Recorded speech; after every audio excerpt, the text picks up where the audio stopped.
तो नमस्कार साथियों, मैं हूं जितेंद्र कुशवाहा और आप देख रहे हैं सीजी प्री डीएलएड बीएड 2024 के बारे में। तो आज हम लोग जो है कि चर्चा करेंगे कि जो है कि कब से काउंसलिंग की प्रक्रिया शुरू होने वाली है, और इसके साथ ही यह भी चर्चा करेंगे कि 30, 35, 40 या 45 जितने लोगों का भी कम नंबर आया है, ठीक है, तो आप लोग भी कम नंबर आने के बाद भी कौन कौन से कॉलेजों में आप लोगों को जो है कि एडमिशन मिल सकता है, ठीक है, उस पर भी चर्चा करेंगे और अन्य प्रमुख मुद्दों पर चर्चा करने वाले हैं। कुल मिलाकर के यदि आप इस वीडियो को देखते हैं, एक वीडियो को, तो आप लोग के मन में जितने भी प्रश्न हैं, ठीक है, उसको भी हम लोग दूर करने का प्रयत्न करेंगे और दूसरे वीडियो देखने की आवश्यकता नहीं होगी। ठीक, तो चैनल को सब्सक्राइब कर दीजिएगा, क्योंकि छत्तीसगढ़ शासन की जितनी भी सरकारी भर्तियां हों, सबसे पहले जानकारी आप तक पहुंचाते हैं। और इसी के साथ ही जितने भी इंट्रेंस एग्जाम हो, यानी कि प्रवेश भर्तियां होती है, उन सभी की नोटिफिकेशन सबसे पहले पहुंचाने का प्रयत्न करते हैं। तो चैनल को सब्सक्राइब कर दीजिएगा।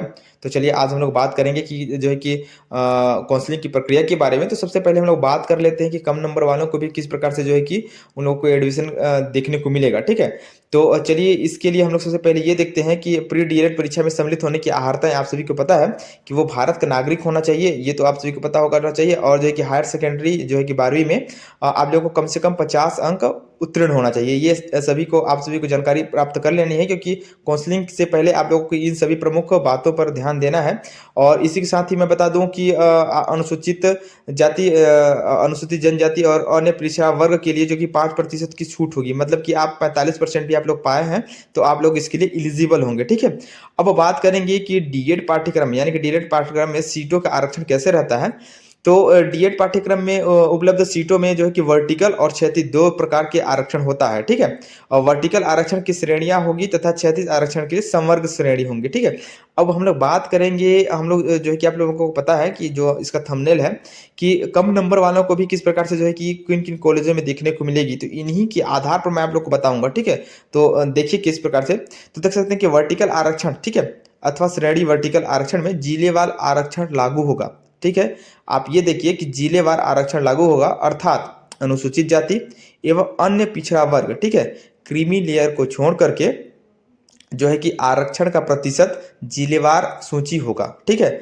तो इसके अनुसार क्या होगा कि इसके लिए अभ्यर्थी जो है कि जिस जिले के डीएड संस्था में प्रवेश लेना चाहते हैं उसी जिले का निवासी होना चाहिए, ठीक है। लेकिन उससे पहले आप लोग को बता दूं कि जो है कि ये जिलेवार आरक्षण सूची निकलेगा। ये सबसे महत्वपूर्ण खबर है आप लोगों के लिए, क्योंकि बहुत लोगों को पता नहीं है। इसके लिए जो है कि सबसे पहले जिलेवार जो है कि आरक्षण सूची निकलता है। और इसी के साथ ही बता दूं कि संस्था में प्रवेश लेना चाहता है उसी जिले के निवासी होना चाहिए, और उसी जिले में जो है कि 12वीं कक्षा भी उत्तीर्ण करना होगा। आवंटन सूची जिलेवार जारी होगा। यदि किसी डाइट या आवंटन के पश्चात रिक्त सीट रह जाता है, ठीक है, तो उसे अन्य जिले के अभ्यर्थी की प्रवीणता के आधार पर भरे जा सकेगी। मतलब कि सबसे पहले आप जिस जिले में वहीं हो गए, और इसके बाद यदि आपका उस जिले में अगर डाइट कॉलेज नहीं, यानी कि डीएलएड कॉलेज नहीं है, ठीक है, तो फिर आप जो जिस जिले से आप लोग का जिला बंटवारा हुआ है उस जिले में आप भर सकेंगे, ठीक है। तो इस प्रकार से आप उसमें आवेदन कर सकते हैं। ये तो रहा क्या, वर्टिकल। और इसके बाद बात करेंगे हम लोग क्षैतिज आरक्षण के बारे में, ठीक है। तो जो क्षैतिज आरक्षण था वो तो संवर्ग के आधार पर है, ठीक है। तो उसके लिए भी हम लोग बताएंगे कि किस संवर्ग के आधार पर जो है कि हम लोग को आरक्षण देखने को मिल जाएगा। लेकिन सबसे महत्वपूर्ण बात यह है कि इसमें जिलेवार जो है कि हम लोगों को आवंटन सीट देखने को मिलेगा जो है कि कॉलेजों में, ठीक है। अब चलिए इसके लिए देखते हैं। पहला आप सभी को पता है कि निःशक्त संवर्ग के लिए 6% जो है कि आरक्षण रहेगा। स्वतंत्रता सेनानी के लिए 3% का आरक्षण रहेगा, और भूतपूर्व सैनिक के लिए 3% का आरक्षण रहेगा। और इसी के साथ ही जो है कि जितने भी वर्ग हैं सभी में महिला संवर्ग के लिए 30% आरक्षण किया गया है। मतलब कि कोई सा भी हो, आप लोग में महिला सीट 30% देखने को मिलेगा। इसी का सबसे महत्वपूर्ण बात यह है कि शासकीय एवं गैर नहीं शासकीय और अनुदान प्राप्त डीएलएड में गणित एवं विज्ञान समूह के लिए कम से कम 50% स्थान आरक्षित होगा, ठीक है। यानी कि शेष स्थान अन्य समस्त समूह जैसे कला, वाणिज्य, कृषि, गृह विज्ञान, व्यावसायिक शिक्षा, ललित कला इत्यादि के लिए होंगे। कुल मिलाकर के आप लोगों को गणित और विज्ञान समूह के लिए कम से कम 50% आरक्षण देखने को मिलेगा। और इस जैसे कि किसी भी ये समूह में पर्याप्त अभ्यर्थी अगर नहीं मिलेंगे, ठीक है, तब उस दशा में अन्य अभ्यर्थियों को जो कि प्रवेश दिया जाएगा। और इसी के साथ जो है कि यह नियम गैर अनुदान यानी कि प्राइवेट में और महाविद्यालयों, गैर अनुदान प्राप्त संस्थानों महाविद्यालय में लागू नहीं होंगे, ठीक है। ये तो रही बात उसके लिए। अब आप लोग के मन में ये भी बात रहा होगा कि कम नंबर आया है तो कैसे जो है कि उन लोगों को एडमिशन मिलेगा। तो उसी के लिए मैं इस वीडियो में जो कि मुख्य रूप से चर्चा कर रहा हूँ, ठीक है। तो आप देख सकते हैं कि वर्टिकल आरक्षण दिया है क्या, जिलेवार। आप सभी को पता है कि आप जिस जिले में है अगर आपके ज़िले में आपसे अगर कम जितने लोग भी हैं, ठीक है, अब आप लोग का 45 नंबर आ गया है या 35 नंबर आ गया है, अगर जैसे कि आप देख सकते हैं कि पेपर हार्ड आया था, ठीक है, तो अगर पेपर हार्ड आया है तो आप लोग के ज़िले में जितने लोग भी अभ्यर्थी होंगे उन लोग का निश्चित रूप से जो है कि नंबर कम होगा, ठीक है। तो अगर आपका 35 नंबर भी है, अगर सभी का अगर 34 नंबर 33 नंबर आ रहा है, आपके की अगर कैटेगरी में कम नंबर आ रहा है, तो निश्चित रूप से सबसे पहले किसका होगा, आपका होगा, क्या, एडमिशन होगा, ठीक है। और जो दूसरे जिले में है जैसे कि आप देख सकते हैं, चाहे दुर्ग हो या बिलासपुर हो, कुछ अच्छे ऐसे जिले हैं जहाँ के अभ्यर्थी लोग तो पढ़े लिखे बहुत ज़्यादा तगड़ा पढ़े लिखे मिलते हैं, ठीक है। तो वो लोग को वरीयता मिलेगा उसी जिले में, उन लोगों को अलग अलग जिले में देखने को नहीं मिलेगा। तो जितने भी अलग अलग जिले में हैं, ठीक है, तो ये जरूरी नहीं है कि आप लोग का कम नंबर आया है तो आप लोग को नहीं होगा एडमिशन। एडमिशन आप लोग को देखने मिलेगा, लेकिन ये डिपेंड करता है कि आप लोग के ज़िले में किस प्रकार से जो है कि अभ्यर्थी लोग कितना नंबर लाए हैं, ठीक है। इसके बाद दिखाऊंगा कि कौन कौन से जिले में कम नंबर वालों का भी हुआ है, ठीक है। तो इसी के साथ आप ये भी देख सकते हैं कि आप लोग के ज़िले में कितने सीट आवंटित किया गया है, ठीक है। इसको आप देख सकते हैं कि जैसे कि रायपुर में देख सकते हैं शासकीय कॉलेज है एक ठो, जिसमें कि 100 लोग हैं, ठीक है, 100 सीट है। और इसके साथ दुर्ग हुआ और जितने भी कॉलेज हैं, जैसे कोरिया जिला देख सकते हैं जिसमें कि शासकीय सीट कितना है, 100 है, ठीक। और ये देख सकते हैं कि छत्तीसगढ़ के निवासी के लिए ही पूरा 100 सीट है। और अन्य में देख सकते हैं कि अखिल भारतीय, जिसमें यानी कि अदर स्टेट वालों के लिए भी 20 सीट रहता है, लेकिन अधिकतम देखा जाए तो 100 सीट हैं सभी जिले में, ठीक है। तो आप लोगों के लिए जो है कि निश्चित रूप से जितने लोग भी डीएलएड करने वाले हैं, ऐसे तो है नहीं कि बहुत ही ज़्यादा लोग करने वाले होंगे, अगर करने वाले हैं ठीक है, लेकिन आपके सबसे पहले तो कैटेगरी वाइज निकलेगा, और इसके बाद अगर कैटेगरी में नहीं मिलेंगे अभ्यर्थी तो जो है कि सामान्य वर्ग हो जाएगा। वो भी कैसे होगा उसके बारे में चर्चा करेंगे कि अगर अगर जैसे कि ST SC वाले में अगर पर्याप्त अभ्यर्थी नहीं मिलते हैं, ठीक है, तो अनारक्षित वर्गों को भी किस प्रकार से उन लोगों को शामिल किया जाएगा उसमें, ठीक है, उस पर भी हम लोग चर्चा करेंगे।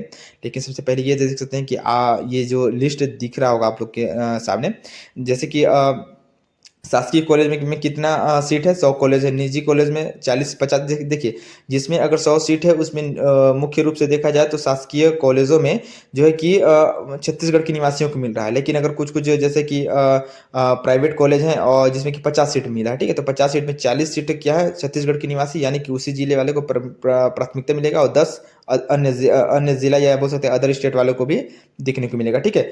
और जैसे कि आप देख सकते हैं दंतेवाड़ा में शासकीय कॉलेज है, जहाँ की केवल 100 सीट है, जो कि केवल छत्तीसगढ़ के निवासी के लिए है, ठीक है, अदर स्टेट वालों के लिए नहीं है।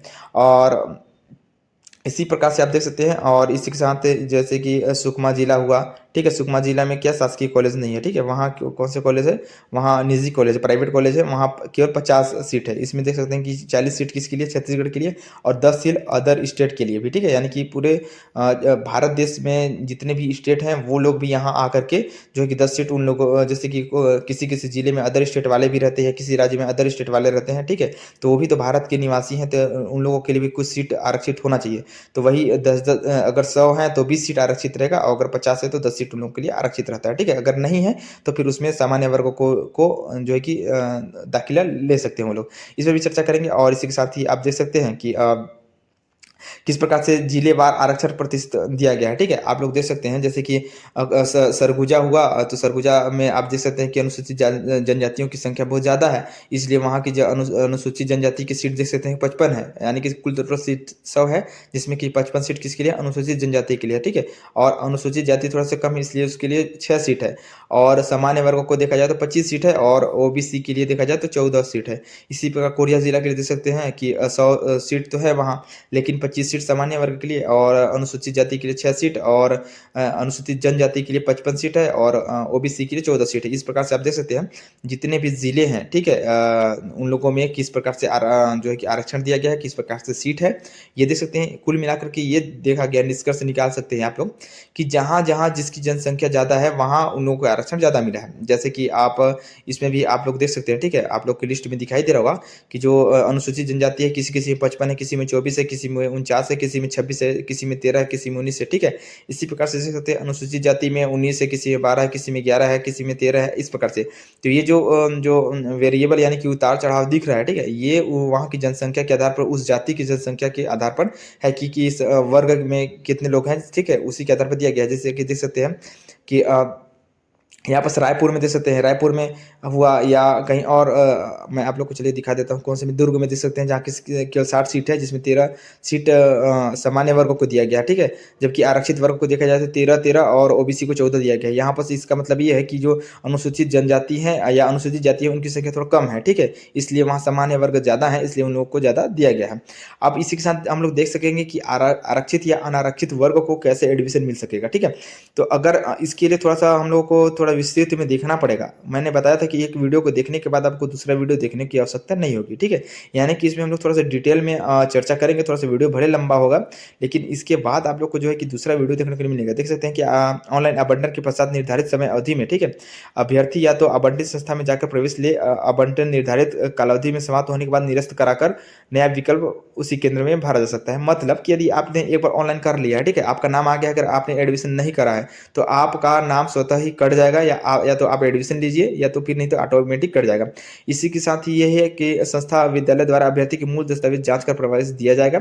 अगर मूल दस्तावेज में कमी पाई गई, ठीक है, जैसे कि आपके पास टीसी नहीं है या आपने रिजल्ट नहीं डाला है, तो आपको निरस्त कर दिया जाएगा, किसी भी समय में निरस्त किया जाएगा। और वहाँ के जो प्रिंसिपल हैं उनका जो है कि सर्वमान्य रहेगा, ठीक है। और रहे कि अनारक्षित संवर्ग के पर्याप्त अभ्यर्थी न होने की दशा में, मतलब देखिए आरक्षित वर्ग जैसे कि एसटी एससी ओबीसी नहीं है, ठीक है, तो उस दशा में क्या होगा, आरक्षित संवर्ग में पर्याप्त अभ्यर्थी उपलब्ध न होने की दशा में जो है कि आरक्षित सीटों में श्रेणी की अनारक्षित सीटों में परिवर्तित की जाएगा। मतलब कि अगर जहाँ एसटी एससी ओबीसी नहीं अगर मिलेंगे तो वहाँ सामान्य वर्ग को भी एडमिशन दिया जाएगा 100 सीट के अंतर्गत, ठीक है। तो देख सकते हैं अनारक्षित श्रेणी में पर्याप्त अभ्यर्थी की उपलब्धता न होने पर क्या क्या होगा, ये कंडीशन को देखिए ध्यान से, सबसे महत्वपूर्ण चीज है ये है कि अगर अनुसूचित जाति की श्रेणी के पर्याप्त अभ्यर्थी उपलब्ध नहीं होंगे, ठीक है, तो उस दशा में क्या है, आरक्षित सीटें में अनुसूचित जनजाति के लिए दिया जाएगा, ठीक है। अनुसूचित जाति में अगर नहीं मिलेंगे तो अनुसूचित जनजाति को दिया जाएगा, अनुसूचित जनजाति में अगर पर्याप्त अभ्यर्थी नहीं होंगे तो अनुसूचित जाति को दिया जाएगा, ठीक है। और अगर अनुसूचित जाति और अनुसूचित जनजाति दोनों के पर्याप्त अभ्यर्थी अगर उपलब्ध नहीं है, ठीक है, तो उस दिशा में क्या होगा, उस दशा में अन्य पिछड़ा वर्ग जो कि क्रीमी लेयर ना हो उनको जो है कि सीट मिलेगा, ठीक। अब इसके साथ ही देख सकते हैं कि जो क्रीमी लेयर नहीं होंगे, ठीक है, अब सबसे नीचे घर में देखिए कि अगर अन्य पिछड़ा वर्ग जो क्रीमी लेयर नहीं है श्रेणी में पर्याप्त अभ्यर्थी नहीं है, अगर उसमें भी अगर अभ्यर्थी नहीं है तो उसके सबसे पहले अनुसूचित जनजाति भरे जाएंगे, फिर अनुसूचित जाति भरे जाएंगे। अगर ये दोनों नहीं मिलेंगे, ठीक है, तब क्या दिया गया है कि सभी आरक्षित श्रेणियों के अभ्यर्थी उपलब्ध नहीं होने पर जो कि अनारक्षित यानी कि अंडर रिजर्वेशन जितने भी बोल सकते हो कि सामान्य वर्ग के हैं सभी को एडमिशन दिया जा सकेगा। कौन कौन से कंडीशन में, जब अगर आरक्षित एसटी एससी ओबीसी अगर किसी के अगर अभ्यर्थी के सीट बच गए हैं, ठीक है, या किसी के द्वारा नहीं भरा गया है तो अनारक्षित वर्ग के अभ्यर्थियों को दिया जा सकेगा। फिर इसके साथ अब देख सकते हैं कि छत्तीसगढ़ के मूल निवासी अभ्यर्थी पर्याप्त संख्या में उपलब्ध न होने की दशा में, मतलब एक तो ये था कि इस छत्तीसगढ़ स्टेट वालों को जो कि प्राथमिकता मिलेगा। अब इसके बाद क्या है कि जो अदर स्टेट वालों के लिए था, अब जरूरी तो नहीं कि अदर स्टेट वाले ही छत्तीसगढ़ में आकर के एडमिशन कराएं, अगर नहीं मिल रहे हैं, ठीक है, तो उस दशा में भी क्या होगा कि अगर वहाँ के लोग नहीं मिल पाएंगे तो जो छत्तीसगढ़ के मूल निवासी हैं उन्हीं को जो है कि एडमिशन दिया जाएगा, ठीक है। ये तो रही वहाँ की जानकारी। अब हम लोग बात करेंगे कि जैसे कि अब देख सकते हैं कि प्रवेश का निस्तरीकरण, मतलब कि कभी कभी ये भी पाया जाता है कि महाविद्यालय में प्रवेश पाने के लिए किसी झूठी गलत या आधार पर उसको दिया जा सकता है, या किसी के प्रमाणिकता को छुपाया जा सकता है, या किसी को टाइम पर पहुंचे हैं फिर भी अगर उनको एडमिशन नहीं लिया जाएगा, किसी अन्य को एडमिशन लिया जाएगा, या घूसखोरी के माध्यम से एडमिशन लिया जाएगा। तो ऐसी स्थिति में क्या होगा कि किसी भी समय में अगर पता चला या ये दावा किया गया कि ये गलत तरीके से किया गया है, वो अगर सत्य पाया गया है तो किसी भी समय में उन लोगों का निरस्त कर दिया जाएगा। और जो है कि इसका अगर निर्णय अगर महाविद्यालय स्तर पर नहीं किया गया तो जो है कि अंतिम निर्णय कहाँ पर होगा, कोर्ट पर होगा, ठीक है। ये इसमें साफ साफ दिया गया है। और इसी के साथ ही बता दूं कि जो प्री डीएड बीएलएड का जो ऑनलाइन जो है कि हम लोग का आवंटन के लिए जो है कि काउंसलिंग की प्रक्रिया होगी, ये तो आप लोग के सामने 2022 का है ना, लेकिन इसी के तरफ आप देख सकते हैं कि 3 चरणों में संपन्न होगी। मैंने बताया कि ऑनलाइन के बारे में भी बताऊंगा, तो आप देख सकते हैं कि ये 3 चरणों में संपन्न होगी, पहला चरण, द्वितीय चरण और तृतीय चरण, ठीक है। 3 चरणों में संपन्न होगी। हर चरण में 2 लिस्ट जारी होगा। प्रथम चरण में पहला लिस्ट, अगर पहला लिस्ट में नाम नहीं आया तो सेकंड लिस्ट में होगा, अगर दूसरे लिस्ट में नहीं आया तो फिर सेकंड राउंड का काउंसलिंग होगा, ठीक है। और इसी के बाद अगर तीनों चरण में अगर आप लोग को कॉलेज नहीं अलॉटमेंट होता है तो फिर चौथा चरण आपको महाविद्यालय स्तर पर होगा। उसके लिए भी क्या क्या होता है उसके बारे में बताऊंगा, और कटअप वगैरह के जितने भी हैं, ठीक है, उसके लिए बताऊंगा। तो देख सकते हैं कि जो एसटी SC OBC जितने लोग का कटअप किस प्रकार से जाएगा। कुल मिलाकर के मैंने बनाया वीडियो कि कम नंबर वालों को भी किस प्रकार से मिल सकता है। तो ये यही रहा कि जिले वाइज अगर आप लोग का एडमिशन हो रहा है तो निश्चित रूप से अगर आप उस जिले में है, अगर आप लोग के में अगर अभ्यर्थी लोगों में अगर पेपर टफ, जैसे कि पेपर कठिन आया है, तो निश्चित रूप से सभी का किसी किसी का कम भी आया होगा नंबर, तो उन लोग का भी एडमिशन हो जाएगा। आप लोग इस प्रकार से देख सकते हैं कि जो एडमिशन जो कॉलेज की फीस है वो भी देख सकते हैं कि जो सरकारी कॉलेज है उसका 3,000 रुपये फीस है, ठीक है। और जो प्राइवेट कॉलेज है उनमें 19,000 20,000 किसी किसी में इस साल अगर 1-2 हज़ार और बढ़ सकता है। लेकिन जो है कि सरकारी कॉलेज में जो 3,000 दिख रहा है निश्चित रूप से 3500 रुपये हो जाएगा, ठीक है। 3,035 रुपये उसका कॉलेज में एडमिशन सरकारी कॉलेज में रहता है, प्राइवेट कॉलेज में 19 से 20,000 होता है। ये रहा। अब रही बात काउंसलिंग की प्रक्रिया कब से शुरू होगी, ठीक है। तो आज तो 1-2 तारीख हो गया है। अब आप लोग को बता दूं कि निश्चित रूप से 1 सप्ताह, ठीक है, अधिक से अधिक 15 तारीख तक आप लोग को जो है कि काउंसलिंग की प्रक्रिया संपन्न होते दिखेगी। अभी 1-2 दिन में हम लोग को जारी हो जाएगा कि कितने दिनों में कौन कौन सा फेस का कौन कौन सा तारीख को हम लोग को जो कि काउंसलिंग की कराना है। इसके बाद जो है कि मैं बता दूं कि 2-4 दिन के बाद फिर से ऑनलाइन पोर्टल खुल जाएगा, वहां से हम लोग करा लेंगे और आप लोग को भी जानकारी दे दूंगा कि कब से आ रहा है। और रही बात कट ऑफ की, तो इसके लिए एक विस्तृत वीडियो में आप लोग को बता दूंगा कम से कम कितने। लेकिन निश्चित रूप से बता दूं कि एसटी लोगों के लिए 35 से 40 नंबर, और ओबीसी के लिए 45 से ऊपर, और जो है कि अंडर रिजर्वेशन में 50 से 55 से ऊपर अगर जितने लोग का है निश्चित रूप से आप लोग को कॉलेज मिल जाएगा, ठीक है। इसके लिए अलग से वीडियो बना दूंगा। और मैं बता दूं चैनल में जितने लोग भी नए मेहमान हैं चैनल को सब्सक्राइब कर दीजिएगा, ठीक है। नए वीडियो में मिलेंगे नई जानकारी के साथ। और मैं बता दूं कि छत्तीसगढ़ शासन की जितनी भी भर्तियां होती हैं या नोटिफिकेशन होता है सबसे पहले आप तक पहुंचाने का प्रयत्न करते थे और करते रहेंगे। निश्चित रूप से आप लोगों को ऑनलाइन प्रक्रिया जब तक संपन्न नहीं होती है तब तक आप लोगों के लिए नोटिफिकेशन लाते रहूंगा। तो चैनल में को सब्सक्राइब कर दीजिएगा। मिलेंगे नए वीडियो में नई जानकारी के साथ। तब तक